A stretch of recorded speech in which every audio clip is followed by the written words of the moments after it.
दोस्तों नमस्कार, कैसे हैं आप लोग? कल हम आपसे नहीं रूबरू हो पाए, उसके लिए माफ़ी चाहते हैं।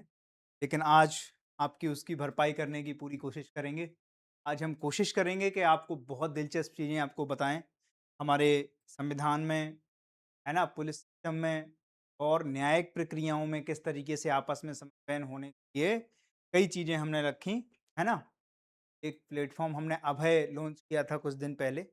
और अभी मैं आपको एक चीज़ बताने की कोशिश कर रहा हूँ कि अभी पार्लियामेंट के पटल पे होम मिनिस्ट्री की तरफ से क्या हुआ कि ज़ीरो एफआईआर के बारे में पूरी को दी गई है ना? दिल्ली में 2025 में लागू किया गया था। तो सबसे पहले हम अपने यहाँ प्रक्रियाएँ समझने की कोशिश करेंगे आज कि भारत का न्याय तंत्र, भारत का पुलिस तंत्र किस तरीके से चीज़ों को प्रोसीड करता है। हमें केवल वो दिखती हैं कि साहब प्रोसीजर पे प्रोसीजर, तारीख पे तारीख, तारीख पे तारीख मिल रही है जज साहब। तो उस तारीख के पीछे का लॉजिक क्या है? किस तरीके से चीज़ें काम करती हैं?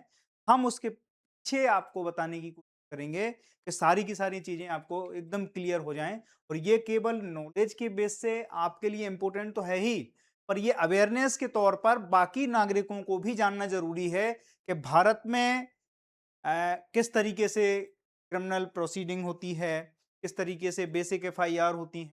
होता क्या है कि ई-0 जब हम एफआईआर की बात आपसे कर रहे हैं, तो उससे पहले आपको समझना पड़ेगा कि भारत में क्या होता है, एफआईआर कैसे होती हैं, एनसीआर क्या होती हैं, ज़ीरो एफआईआर क्या होती है और ई-0 एफआईआर क्या होती है, वो सारी की सारी चीज़ें अपन को क्या करना है, जानना है। तो सबसे पहले तो आपको एक छोटी-सी बात बता देता हूँ, मान लो आपने कोई क्राइम हमेशा 2 तरह के होते हैं। एक तो होता है संगीन अपराध और एक होता है गैर संगीन अपराध। इसको आप कह सकते हैं कॉग्निजेबल ऑफेंस और नॉन कॉग्निजेबल ऑफेंस। अब आप दोनों चीज़ों में समझो। अगर कॉग्निजेबल ऑफेंस ऑफेंस है, मतलब संगीन अपराध है। संगीन अपराध में हमेशा क्या होगा? फर्स्ट इंफॉर्मेशन रिपोर्ट बनाई जाएगी, जिसे एफआईआर बोलते हैं, ठीक है? एफआईआर उसमें रखी जाएगी हमेशा और एफआईआर की अपना एक दायरा है कि जिस थाने के अंतर्गत कोई चीज घटित हो रही है, एफआईआर हमेशा कहां होगी? उसी थाने में। बात समझ में आ गई? और अगर मान लो कोई नॉन कॉग्निजेबल ऑफेंस है ना? तो उसके लिए क्या कहते हैं? अब दोनों में अंतर क्या है? मान लो आपकी कोई चीज खो गई, आपका बैग खो गया, वॉलेट खो गया, आपने क्या की? शिकायत की। शिकायत की तो वो कोई इतना बड़ा ऑफेंस थोड़ी है। बस आपने ये लिख के दे दिया थाने में कि साहब इस चीज का क्या करना है, कोई दुरुपयोग ना करे, हमारी आईडी का कोई मिसयूज ना हो। और अगर इन चीजों को आप लेके चलते हैं, पर है वो भी जिम्मेदारी पुलिस की। अगर मान लो 10 तारीख को कोई चीज खोई है, 8 तारीख को, आप 10 तारीख को क्या कर रहे हैं? आप थाने में रिपोर्ट कर रहे हैं। तो 8 से 10 तारीख के बीच में अगर कुछ होता है तो उसकी जिम्मेदार पुलिस नहीं है, क्योंकि अब आपने अवगत कब कराया? 10 तारीख को करा दिया। तो 10 तारीख के बाद कुछ भी होगा तो उसकी जिम्मेदारी कहीं ना कहीं अकाउंटेबिलिटी किसकी बनती है? पुलिस की बनती है। बात समझ में आ गई? तो यहां पर अगर नॉन कॉग्निजेबल ऑफेंस है, तो वहां पर हमेशा क्या होगा? संगीन अपराध नहीं है, किसी ने किसी को गाली दे दी, किसी ने किसी को क्या कर दिया? झड़प कर दी, किसी ने चांटा मार दिया किसी को, है तो अपराध, पर वो किस श्रेणी में आएगा? वो संगीन अपराध में नहीं आएगा, वो गैर संगीन अपराध में आएगा, नॉन कॉग्निजेबल ऑफेंस में आएगा। उसके लिए हमेशा क्या करते हैं? आप किसी थाने में जाओ, उनसे कहो कि साहब इसने गाली गलौज की, इसने आज हमारे थप्पड़ मार दिया, ये गरिया रहा था कहाँ पे? किसी भी गली के, हमारे घर के नीचे गाली गलौज कर रहा था। फिर पुलिस क्या करती है? पुलिस तत्काल प्रभाव से, अगर सही पुलिस वाला है, वो क्या करता है? एनसीआर काट के दे देता है। एनसीआर का मतलब समझते हो, है ना? नॉन कॉग्निजेबल रिपोर्ट बना के वो देगा, वो आपको देखना। अब ये है कहां से चीजें, सारी चीजें। अब आपकी जो प्रोसीडिंग होती है, सबसे पहले जब आप कोई क्राइम करते हैं तो इंडियन कोड के तहत आपको क्या किया जाता है?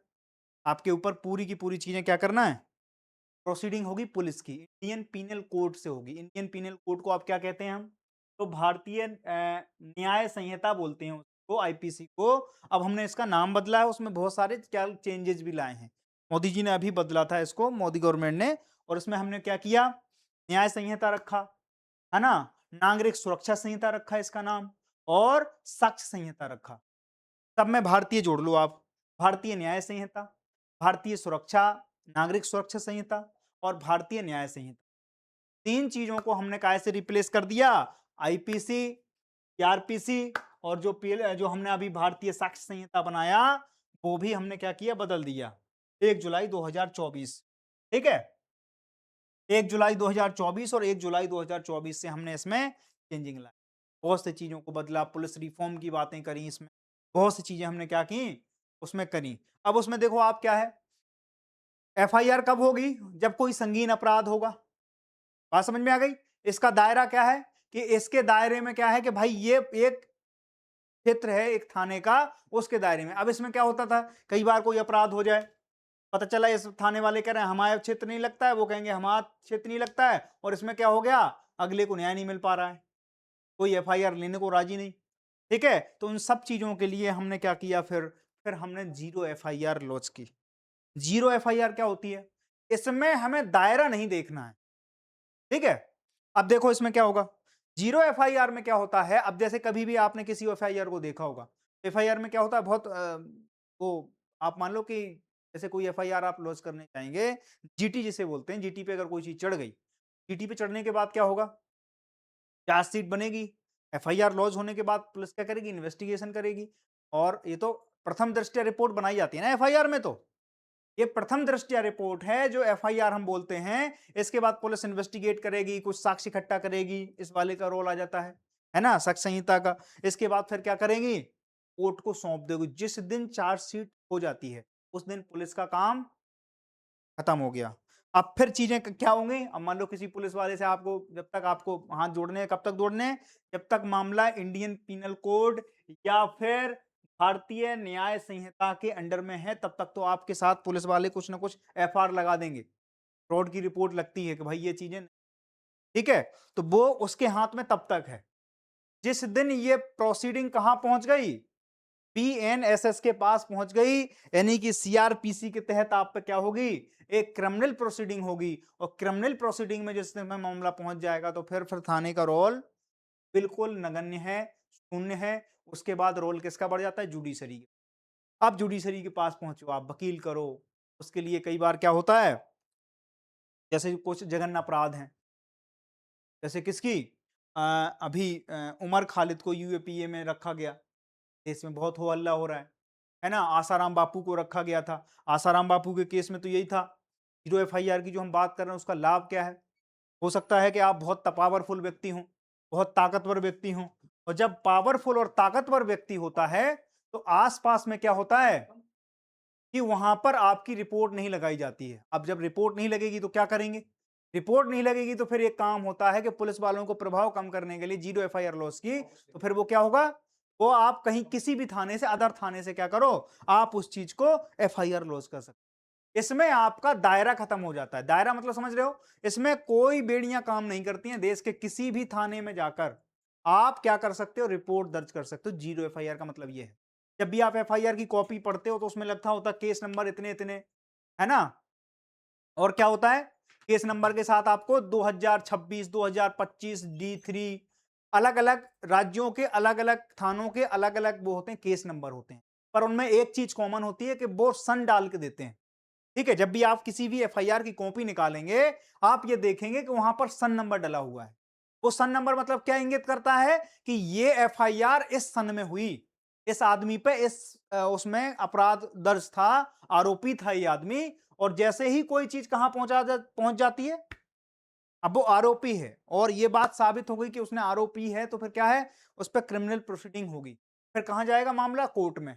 कोर्ट के बाद फिर कोर्ट अगर उस चीज को क्या कर दे, अगर उस पर डिसीजन दे दे, तो फिर वो क्या हो जाता है, दोषी हो जाता है। उसके बाद अगला काम क्या हो रहा है, अगला काम हो रहा है कि ट्रायल होंगे, फिर से पेशी होगी, फिर से जाएगा वो जेल में जाएगा या बेल मिल जाएगी उसे। अगर उसने जघन्य अपराध कर रखे हैं तो नॉन बेलेबल कई चीजें होती हैं, है ना।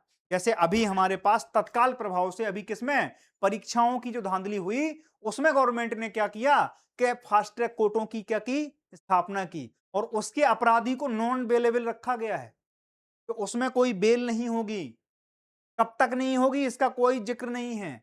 और कई बार देखो कितना सीरियस है गवर्नमेंट एग्जाम कंडक्ट को लेकर, गवर्नमेंट की ये सीरियसनेस आप सिस्टम के तौर पर, एक इंस्टीट्यूट के तौर पर एक उपलब्धि मान सकते हैं।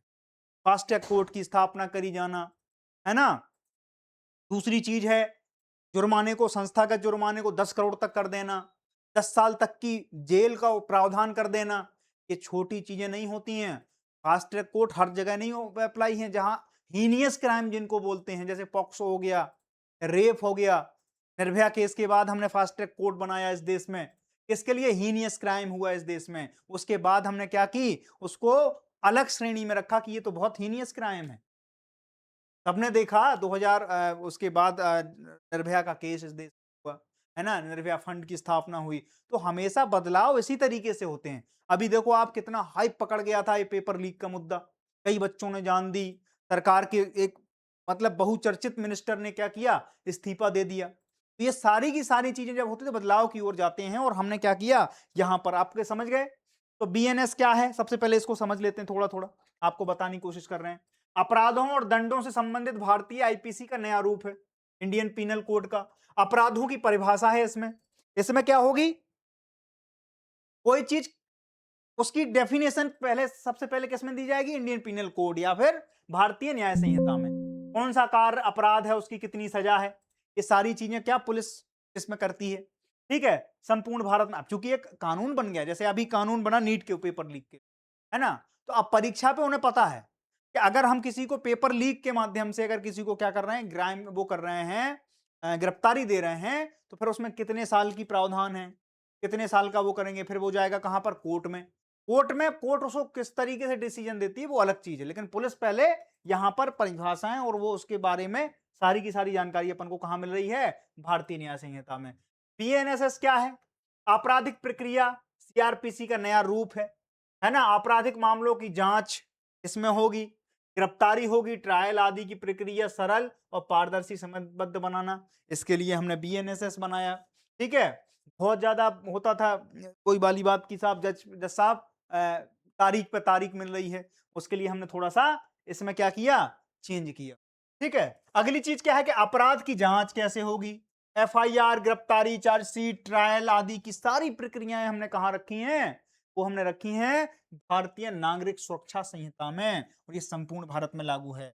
ये सारी चीजें संपूर्ण भारत में 1 जुलाई 2024 से ये तीनों के तीनों बिल जो आए थे हमारे, वो इंप्लीमेंट हैं। आपराधिक प्रक्रिया संहिता 1973 का रिप्लेसमेंट है। ये भारतीय दंड संहिता 1860 का रिप्लेसमेंट है। और आप देखते हैं साक्ष्य संहिता के बारे में।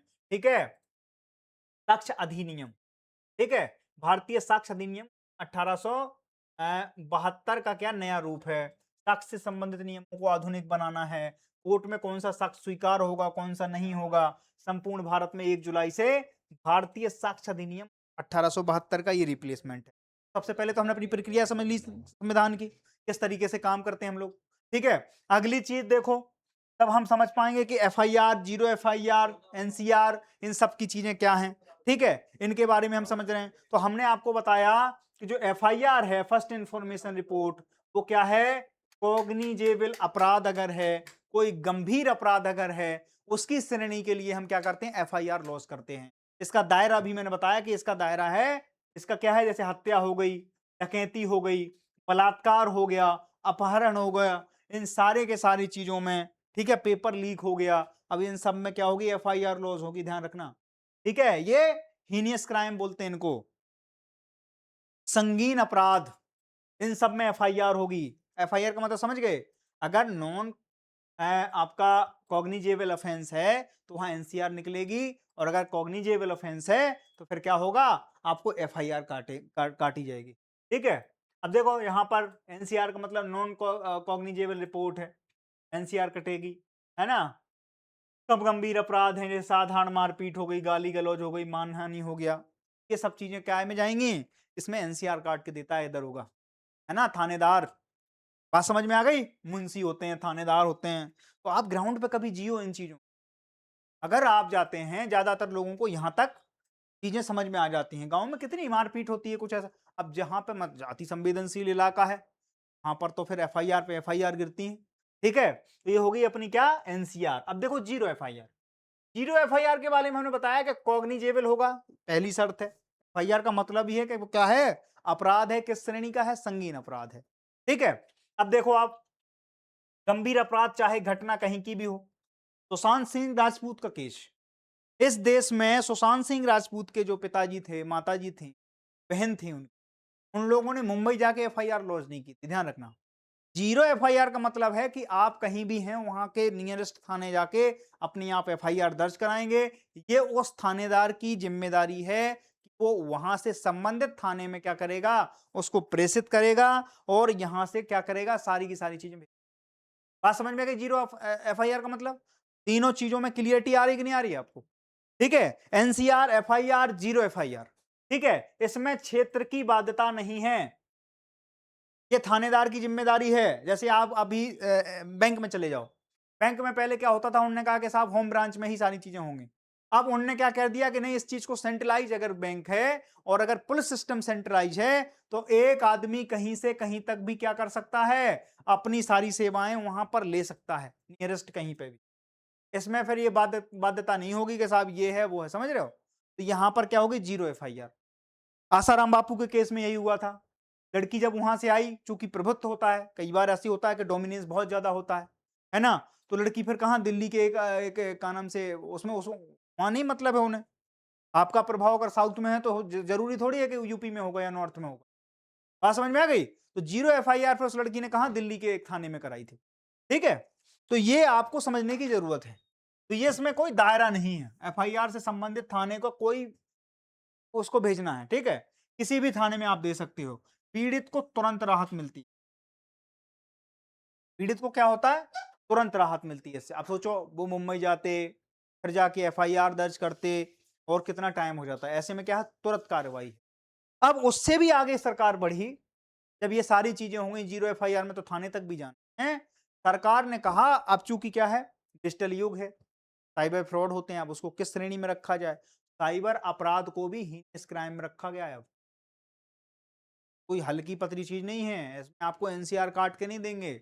इसमें होती है e zero FIR, electronic based zero FIR.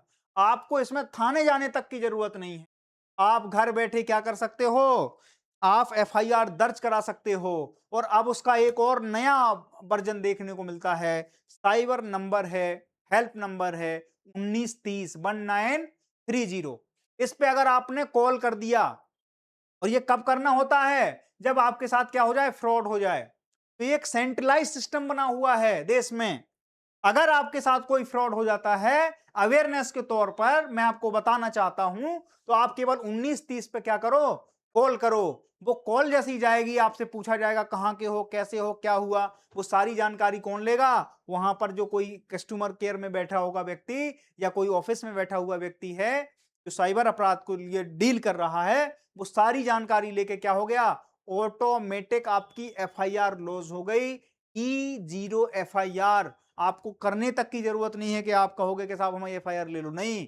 आपने जैसे ही 1930 पे कॉल किया, आपने अपने चीजों को बताया, आपके साथ जो भी दिक्कतें आई, वो तत्काल प्रभाव से एफआईआर लॉन्च हो गई। अब सोचो, आपको एक कॉल करना है, आप फिर उसमें बताओ, घंटे भर में आपको बताना पड़ेगा कि साहब ये हो गया, वो हो गया, सब चीजें बताओगे, इतने में वो क्या करेगा, पैसा निकाल के अपने खाते से बाहर कर लेगा, कैश आ जाएगी उसको।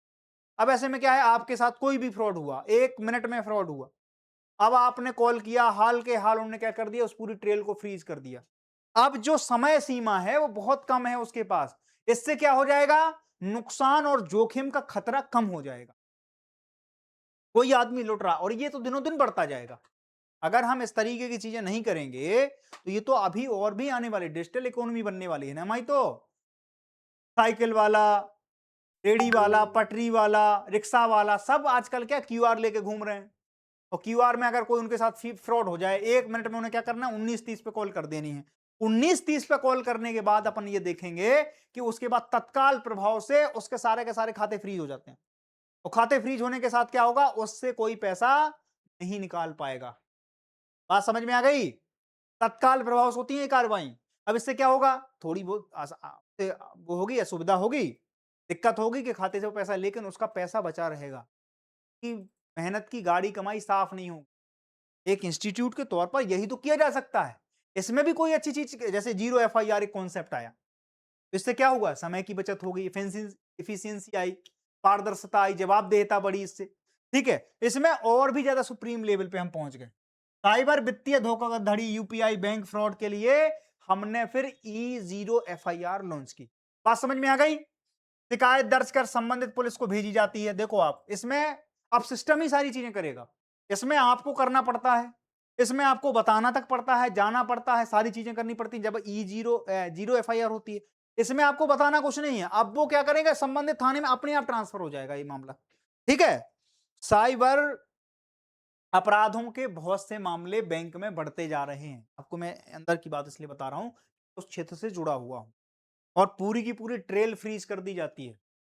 ठीक है, 19:30 पे आप कॉल करोगे, पूरी ट्रेल जिस जहां जहां चीजें लेन देन सब खत्म हो गया मामला। फिर इसके बाद थोड़ी सी जांच होगी। अब उसमें और भी ज्यादा, पहले जांच में भी 5-7 दिन 15 दिन लग जाते थे।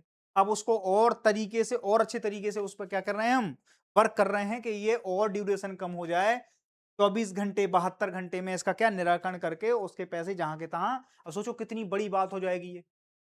मतलब आप केवल इस चीज को अगर 10 साल 15 साल पहले तो केवल हम क्या कहते सपने देख सकते थे इन चीजों, आज वो साकार होते हुए दिख। और ये बिहाइंड द सीन चीजें हैं। यूपीआई दुनिया में इंडिया का सबसे चर्चित जगह है। एनपीसीआई इस पूरे मॉड्यूल को क्या करती है, कंट्रोल करती है। अथॉराइज्ड बॉडी है इस पूरे पूरे एनपीसीआई जो बॉडी है। सोचो कितनी बड़ी उपलब्धि है कि हम हर जगह, रिक्शा वाले, ठेले वाले, रेडी पटरी वाले के पास क्या है, आज यूपीआई है। 20 रुपए 10 रुपए तक का लेन देन हम क्या करते हैं, ऑनलाइन कर देते हैं। आप चले जाओ पड़ोस में, पड़ोस में आपको बड़े बड़े शहरों में, कराची और इन सब जगह पे एक यूपीआई का क्यूआर कोड नहीं मिलेगा। क्यों नहीं मिल पाएगा, क्योंकि उनके पास उस तरीके के इंफ्रास्ट्रक्चर उन्होंने बिल्ड नहीं किया। और हमने तो वीजा ईजा तक को चैलेंज किया है ना। आप समझो, अमेरिकन जो कंपनी है, मास्टर कार्ड, वीजा, उन सबको हमने चैलेंज कर रखा है। यूपीआई ने तहलका मचा रखा है दुनिया में। यूरोप तक क्या है, इंटरेस्टेड है इस पूरी के पूरे प्रोसेस को अपने यहां लागू करने के लिए। तो ये हमारी उपलब्धि है। अब इस उपलब्धि का दुरुपयोग भी बहुत होगा, क्योंकि सुविधाएं होती हैं तो दुरुपयोग होने के चांस होते हैं। तो उसके लिए मैकेनिज्म के तौर पर हमने क्या, E0FIR को क्या किया, हमने इंट्रोड्यूस किया। ऑनलाइन पोर्टल, हेल्पलाइन के माध्यम से क्या है, इसको रोका जाएगा। साइबर अपराधों में तुरंत कार्रवाई होगी, जो मैं बता रहा हूं आपको। ठीक है, ऑनलाइन दर्ज होने वाली E0FIR, जीरो एफआईआर को ही क्या कहते हैं हम, E0FIR। तो आप समझ गए सब चीजें। मैंने आपको 4 चीजें बताई, एनसीआर, एफआईआर, जीरो एफआईआर और E0FIR। चारों चीजें क्लियर हो गई आपको। अब चलते हैं आगे, अब आते हैं मेन मुद्दे पे। ठीक है, E0 बराबर ऑनलाइन जीरो एफआईआर, विशेष रूप से साइबर वित्तीय फ्रॉड के लिए। जीरो एफआईआर बराबर गंभीर अपराधों पर एफआईआर किसी भी थाने में दर्ज हो सकती है। एनसीआर मतलब कम गंभीर अपराधों के लिए रिपोर्ट, और एफआईआर मतलब गंभीर अपराधों के लिए रिपोर्ट, जो मैं आपको बता चुका हूं। अगली चीज चलो, अब आ जाते हैं E0FIR की जो हमारे मुद्दे हैं, जिसके लिए सरकार ने क्या किया, अभी डाटा पेश किया है। कहां पर, संसद के अंदर ऑफिशियल डाटा है। 12,000 से ज्यादा केसेस सामने आए इस पूरे 1 साल के दरमियान। ठीक है, और सबसे ज्यादा जो केसेस आए वो कहां पर आए, और इस पूरे के पूरे प्रोसेस में कितने राज्य थे, 18 राज्य और केंद्र शासित प्रदेश थे। हम पूरे में दायरा क्यों नहीं बढ़ा पाए, तो अभी ये पूरा का पूरा ट्रायल फेज पर है। इसको क्या है, हम इंफ्रास्ट्रक्चर बिल्ड कर रहे हैं, और इन चीजों को और ज्यादा मतलब घर घर तक पहुंचाने की कोशिश है। उसके लिए क्या कर रहे हैं हम एक अपना पूरा रोड मैप तैयार करके हम उसको इंप्लीमेंट कर रहे हैं। कोई भी शुरुआत ऐसे ही होती है। ठीक है, कोई ऐसा तो है नहीं कि छड़ी है, रात में हमने चलाई और सुबह काम हो गया। बात समझ में आ गई। तो ये सारी की सारी चीजें जो हम आपको बता रहे हैं, ये सब की सब क्या है, अभी सुचारू रूप से सुचलित हैं, ग्राउंड रियलिटी पे उतर रही हैं। ठीक है, तो हमने इसमें कितने लोगों को शामिल किया, 18 राज्य और केंद्र शासित प्रदेश मिलकर हमने एक रिपोर्ट तैयार की। उसमें 12,000 से ज्यादा केसेस सामने आए, और 12,000 केसेस में अकेले 6,000 से ज्यादा केसेस दिल्ली से, लगभग आधे और आधे से ज्यादा कह सकते हैं। अकेले हमारी नेशनल कैपिटल है दिल्ली, तो नेशनल कैपिटल हमारी क्राइम कैपिटल भी तो है दिल्ली। अगर हम कहते हैं कि नेशनल, तो भांति भांति के लोग हैं, भांति भांति की वहाँ व्यंजन हैं, भांति भांति के क्या हैं, संस्कृतियों का हमें दर्शन एक साथ हो जाता है। तो भांति भांति की क्राइम भी तो मिलेंगे। अब जो यूपी में क्राइम है वो दिल्ली में भी बढ़ जाएगा। जो तरीके यूपी में अपनाए जाते होंगे दिल्ली में आ जाएंगे, बंगाल के तरीके भी दिल्ली में आ जाएंगे। तो ये क्राइम कैपिटल भी बन चुकी है दिल्ली। और उसके चलते हमने क्या देखा, नए नए पैंतरे अजमा के लोग लोगों की गाड़ी कमाई का पैसा क्या कर रहे हैं, सफा चट कर जा रहे हैं। ठीक है, उसके लिए क्या है, रिपोर्ट में यह दर्शाया गया है कि 6000 से ज्यादा 6115 जो मामले हैं केवल दिल्ली से आए हैं मई 2025 से अभी तक। मतलब 1 साल से ज्यादा समय हो गया है और अभी तक क्या हो गए, 6000 से ज्यादा मामले हमारे पास आए। हमने इसका दायरा बताया तुम्हें, ठीक है। 12000 टोटल थे, E0 FIR दर्ज हुई है, ठीक है। और इसकी आप पैमाना देखिए किस तरीके से है, इसको देखो आप। E0 FIR प्रक्रिया कैसे होती है, आपने मोबाइल उठाया, पीड़ित द्वारा मोबाइल उठाया जाएगा, उसमें 1930 क्या किया जाएगा, डायल किया जाएगा। डायल करने से क्या होगा, national cyber crime reporting portal जो है एनसीआरपी, एनसीआरबी अलग चीज है। एनसीआरबी क्या करता है, डाटा, क्राइम का डाटा देती है। एनसीआरपी अलग चीज है। NCRP national cyber crime report portal है। इसमें क्या है, स्वतः E0 FIR जनरेट हो जाएगी। कोई माध्यम तो होगा ना।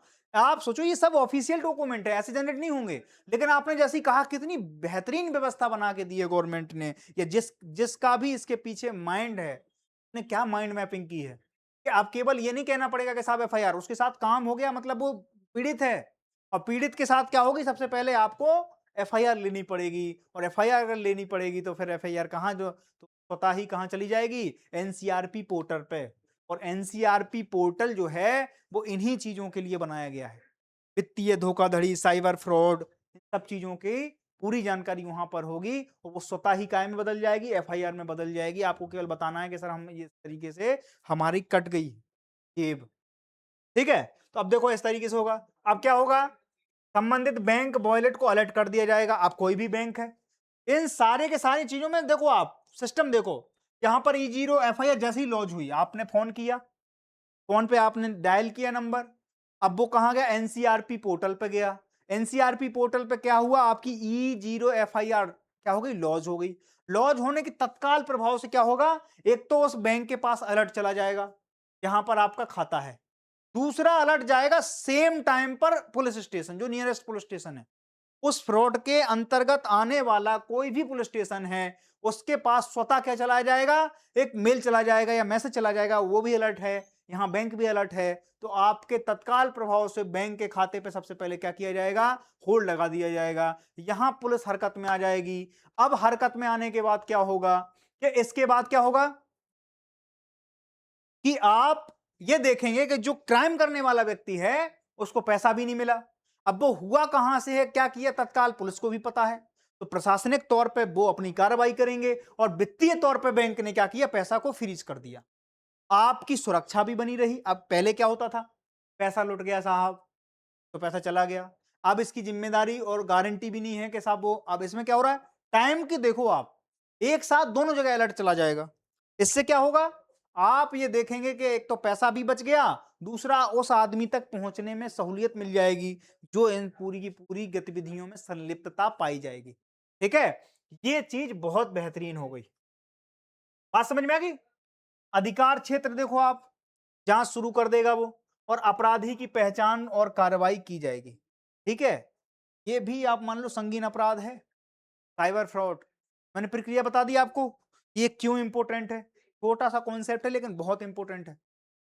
टेक्नोलॉजी का यहां भी हम भर भर के यूज कर रहे हैं, और अब तो मैं इसका मैं लाइव एग्जाम्पल बता रहा हूं आपको। अगर आपने तत्काल प्रभाव से सारी चीजें कर दी तो हिम्मत नहीं है उसकी वो तुम्हारे पैसे निकाल ले। बात समझ में आ गई, वो सारी की सारी चीजों पर रोक लगा दी गई। अगली चीज देखो आप, है राज्यवार देखो आप, सबसे पहले नंबर पे तो दिल्ली है, नेशनल क्राइम कैपिटल भी है, नेशनल कैपिटल भी है। दूसरे पे महाराष्ट्र है, ये हमारी इकोनॉमिक कैपिटल है। आर्थिक राजधानी बोला जाता है बंबई को, तो आर्थिक राजधानी भी कम नहीं है। वो कह रही हम राष्ट्रीय राजधानी के पीछे लगे हुए हैं, हम भी डबल इंजन की सरकार में हैं, तो हम यहाँ पर क्या हैं, क्राइम यहाँ पर भी कर रहे हैं, तो यहाँ पर हम आपके पीछे दोस्त, हम आप हमारे बड़े भाई हैं, हम आपके छोटे। अगला देखो आप, फिर आ जाता है उत्तर प्रदेश, यहाँ ट्रिपल इंजन की सरकार है। ठीक है, यहाँ आ जाता है कर्नाटका। ये जो हमारी डेवलप्ड सिटी हैं, डेवलप्ड सिटी मतलब आप समझ लो, तो उनके ऊपर ये बहुत ज्यादा संकट है, यहाँ यहीं बढ़ेंगे ना क्राइम। एटीएम है, फोन पे है, वॉलेट है, कहाँ यूज करेगा आदमी, गांव का आदमी क्यों करेगा, वो पैसा रखता है अपने पास, तो ये सारी की सारी सुविधाएं कहां चाहिए आदमी को? इन हमारी tier 1 tier 2 metro city metropolitan city हैं, उन सब जगह क्या चाहिए? हमें सुविधा चाहिए। सुविधा चाहिए तो सुविधा करने के लिए क्या करेंगे? हम सिंप्लीफाई करेंगे चीजों को, और जैसे ही चीजों को सिंप्लीफाई करेंगे वैसे ही चीजें क्या करेंगे? लोग हरकत में आने की कोशिश करेंगे, है ना? तो आप ये देखेंगे कि आप नेशनल कैपिटल में क्या है? E0 FIR में 12,000 मामले आए। तो हमारे पास नेशनल कैपिटल में नेशनल क्राइम कैपिटल जुड़ जाता है, 6,000 से ज्यादा मामले हमारे पास कहां से आते हैं? वो आते हैं केवल और केवल दिल्ली से। अगला नाम है मुंबई का, उसके बाद आते हैं उत्तर प्रदेश में मामले, फिर कर्नाटका में, और धीमे धीमे हमें देखते हैं राजस्थान और पश्चिम बंगाल भी इस होड़ में कम नहीं है, उसके पीछे लगे हुए। ठीक है, तो ये सारा का सारा हमने मसौदा बताया आपको। ठीक है, सबसे पहले एनसीआर, एफआईआर, 0 FIR और E0 FIR के बारे में हमने आपको विस्तार से बताने की कोशिश की। ठीक है, अब आप देखेंगे इसमें क्या क्या चीजें होंगी, इसकी चुनौतियां क्या क्या हैं E0 FIR की, कि हमारे पास अभी इसका इंफ्रास्ट्रक्चर पूरे देश में है ना, नेशनल वाइड इस चीज को हम अभी इंप्लीमेंट कर नहीं पाए हैं। और इसके दिक्कतें क्या हैं कि हमारे पास साइबर अपराध पूरे देश से रिकॉर्ड किए जा रहे हैं, लेकिन हम उसको ट्रैक करने में अभी असफल हैं। क्यों है? क्योंकि हमने आपको बताई दिक्कतें क्या हैं, हम एक साथ पूरे देश में कर नहीं पाए इन चीजों को। ठीक है, तो अपराध, साइबर अपराध की जांच में बाधाएं बढ़ती हैं इससे, राज्यों में असमान क्रियान्वयन से भी दिक्कतें हैं। तीसरी चीज है पुलिस को तकनीकी प्रशिक्षण नहीं है। अभी पुलिस केवल किस चीज में हैंडल करती है? लठ चलवा लो आप पुलिस से, तो पुलिस लठ चलाने में तो माहिर है सब जगह की, लेकिन आप देखो उनके साथ ये दिक्कतें हैं कि उनसे अगर कहो कि साहब ऑनलाइन आप FIR ही रजिस्टर कर दो, नहीं जानते, कई लोग नहीं जानते हैं, क्योंकि उनकी भर्ती 80 की है, 60 की भर्ती है, 90 की भर्ती है, तो वो लोग अभी ज्यादा इतना ज्यादा इंटरेक्ट नहीं कर पाए। हर कोई मोदी जी जैसा थोड़ी है कि साहब आप जैन जी ने प्रोटेस्ट किया तो वो भी अब जाके रील बनाने लगे, कहां पे? वो भी इंस्टाग्राम पे आ जाते हैं।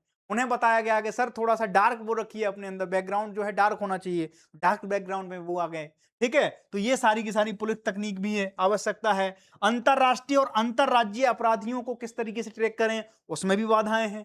हर जगह क्या है, एनसीआरपी का क्या रिकॉर्ड हमारे पास है नहीं, हर जगह इंप्लीमेंटेशन नहीं है, हर जगह उस तरीके की लैब नहीं बनाई है, पुलिस लैब्स, है ना, उस तरीके का हमारे पास सर्वर नहीं है हर राज्य में, तो इंटीग्रेटेड पैनल नहीं है एक दूसरे के साथ, तो उसमें अभी बाधाएं हैं। और उसी चक्कर में आपको ये जो 12,000 जो मामले दिख रहे हैं ना, ये दिल्ली में इसीलिए ज्यादा है क्योंकि शायद ट्रैकिंग करने में दिल्ली में आसानी भी है, या जो टीयर 1 टीयर 2 सिटियां हैं उनमें ट्रैकिंग करने में आसानी है, लेकिन जब ये इंफ्रा पूरे देश में एक साथ हो जाएगा, आप देखेंगे हमारे पास क्राइम की, साइबर क्राइम की एक्चुअल जो है पोजीशन, एक्चुअल रिपोर्ट हमारे पास होगी। उस हिसाब से हम क्या कर पाएंगे, चीजों को, हमारी पॉलिसीज को धरातल पर इंप्लीमेंट। बात समझ में आ गई? अब आप देखो एक पूरा का पूरा हम ओवरऑल व्यू ले लेते हैं आपसे। ठीक है, हमने इस पूरी रिपोर्ट के बारे में आपको बताया कि सबसे पहले दी किसने, तो हमारे जो होम मिनिस्ट्री है उसने इसको संसद के पटल पर रखा।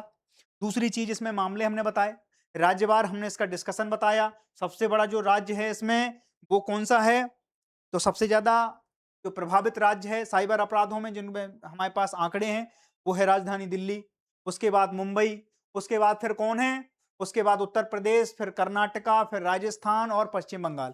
ठीक है, और इसके बाद हमने क्या बताया, हमने इसकी चुनौतियां बताई आपको, राज्यों में असमानता का क्रियान्वयन, साइबर अपराध जांच में बाधाएं, पुलिस को तकनीकी प्रशिक्षण, और अंतरराज्यीय अंतरराष्ट्रीय अपराध में हम अभी क्या नहीं कर पा रहे हैं, इंफ्रास्ट्रक्चर उस तरीके से बिल्ड नहीं कर पा रहे हैं, ताकि कि लोग अब क्या कर रहे हैं, लोग लोग यहां से फ्रॉड कर रहे हैं, कहीं और से बैठ के फ्रॉड कर लेते हैं, तो उन पे अभी क्या है, शिकंजा उस हिसाब से कसा नहीं जा रहा है, लेकिन ये ट्रैकिंग बहुत सही है। ठीक है, तो हमने आपको पूरा का पूरा एक ओवरऑल व्यू दे दिया इस पूरे उसमें। आप थोड़ा क्वेश्चन देख लेते हैं आप कि निम्नलिखित कथनों में से कौन सा E0 FIR से संबंधित है, सही है, संबंध सही है। इसे अपराध की जानकारी से मिलने पर स्वचालित रूप से ऑनलाइन जनरेट किया जाता है। यह केवल उसी राज्य में दर्ज की जा सकती है जहां अपराध हुआ हो, मैंने ऐसा तो बोला नहीं है। यह एनसीआरपी से एकीकृत है, बिल्कुल सच है। सभी प्रकार के साइबर अपराधों के लिए अनिवार्य है, बिल्कुल सच है। 1, 3 और 4 इसमें से कौन सा सही है? दूसरा गलत है। ठीक है, ये कहीं से भी लॉन्च हो जाता है। राष्ट्रीय साइबर अपराध रिपोर्ट पोर्टल एनसीआरपी से संबंधित निम्नलिखित कथनों पर विचार कीजिए। यह गृह मंत्रालय के भारतीय साइबर अपराध समन्वय केंद्र 14C द्वारा संचालित होता है। नागरिक 1930 हेल्पलाइन के माध्यम से भी रिपोर्ट दर्ज की जा सकती है। ये भी सही है। यह केवल वित्तीय धोखाधड़ी से संबंधित मामलों के लिए होती है। ये भी सही है। और आप देखो इसमें दिए गए विकल्प में कौन से सही हैं, तो मिलान करके आपको थोड़ा सा अभ्यास प्रश्न आपको करना है। ठीक है, साइबर वित्तीय धोखाधड़ी के संदर्भ में निम्नलिखित में से कौन सा कथन सही है? धनराशि फ्रीज करने की शक्ति केवल न्यायालय के आदेश से ही संभव है, नहीं है ऐसा। ठीक है, E0 FIR से संबंधित बैंक वॉलेट को तत्काल अलर्ट भेजा जा सकता है, बिल्कुल सच है ना। यह प्रक्रिया केवल ऑफलाइन शिकायत पर लागू होती है, नहीं। एनसीआरपी पर दर्ज शिकायत को FIR में बदला अनिवार्यता मानव हस्तक्षेप से होता है, नहीं। ये स्वतः ही हो जाता है, इसमें किसी हस्तक्षेप की जरूरत नहीं है। ठीक है, आप थोड़ा इसको देखो। आप 15-15 अंकों के आपके सामने हमने मेंस के कुछ क्वेश्चन डिजाइन किए हैं, इनको आपको देखना है कि साइबर वित्तीय धोखाधड़ी की बढ़ती घटनाएं भारत की आंतरिक सुरक्षा और आर्थिक स्थिरता दोनों के लिए गंभीर चुनौतियां बनी हुई। E0 FIR प्रणाली इस चुनौती से निपटने में किस प्रकार सहायक है? इसके प्रमुख लाभों एवं सीमाओं का विश्लेषण कीजिए। प्रभावी क्रियान्वयन के लिए आवश्यक उपाय सुझाइए। मैंने अभी हाल इसकी कुछ चिंताएं भी व्यक्त की आपसे, जो इसकी दायरे की सीमाएं हैं। ठीक है, और इसके लाभ वगैरह सब कुछ आपको बताना है। ठीक है, राष्ट्रीय साइबर अपराध रिपोर्ट पोर्टल एवं 1930 हेल्पलाइन भारत में साइबर अपराध प्रबंधन तंत्र की आधारशिला है। इनके कार्य प्रणाली, अंत संबंधितों और विभिन्न हितधारकों की भूमिकाओं की व्याख्या कीजिए।